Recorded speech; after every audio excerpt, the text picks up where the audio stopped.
পক্ষে যাওয়ার মতো তো কোনো আয়াত নেই, আপনার মন চলে বেপরদায়। এই কথা বলে না কেন? আপনি টাকা ছেড়ে রাখেন, টাকা আসে না। এই এলাকায় আসে মানে 180 মাইল থেকে চলছে। 1000 টাকা ছেড়ে যায়, 1 মাস পরে 1100 করে টাকা পায়। এটা মায়ের সাথে জেনা করার গুনাহ হচ্ছে। যারা যারা এই কাজে আছেন তারা এই কাজ ছেড়ে দেবেন বাড়ি থেকে। কারা কারা ছেড়ে দেবেন হাত তোলেন তো।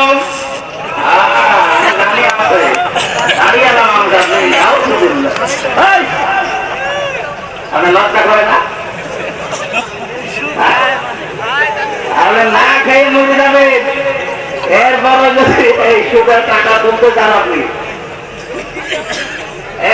এই এলাকায় এটা আছে আমি জানতাম না। আমি আসার পর একটা কাজ পেয়েছিলাম যে টাকা ছেড়ে রাখে অনেকে, মাসে মাসে টাকা আসে। আমার কুষ্টিয়ার বড় বাজারে একজন বসে দেখছি জিকির করছে। বললাম ভাই কি করেন? জিকির করছে।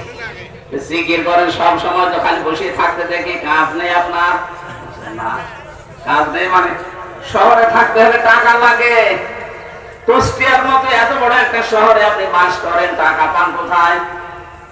আমার ব্যবসা কি, বাবার জমি ছিল, এটা বিক্রি করে ব্যাংকে রেখে দিয়েছি, ওখান থেকে লাভ আসে, ওইটা তুলি খাই আর আমি আল্লাহ করি।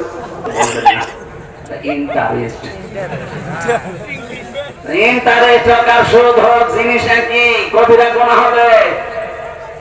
বস আপনি জোরে কথা বলেন না, আমি জানি কবিরা গুনাহ হয়। এখানে টাকা আমার নামে না, টাকা আমার বোন নামে।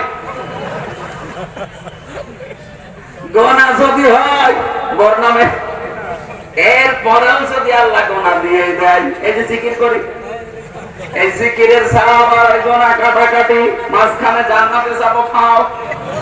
কি ধান্দায় আছে দেখিছে? এরকম ধান্দায় যারা আছেন তারাই হাত তুলেছিলেন, মনে করছেন আমি নামাজ পড়ি রোজা রাখি।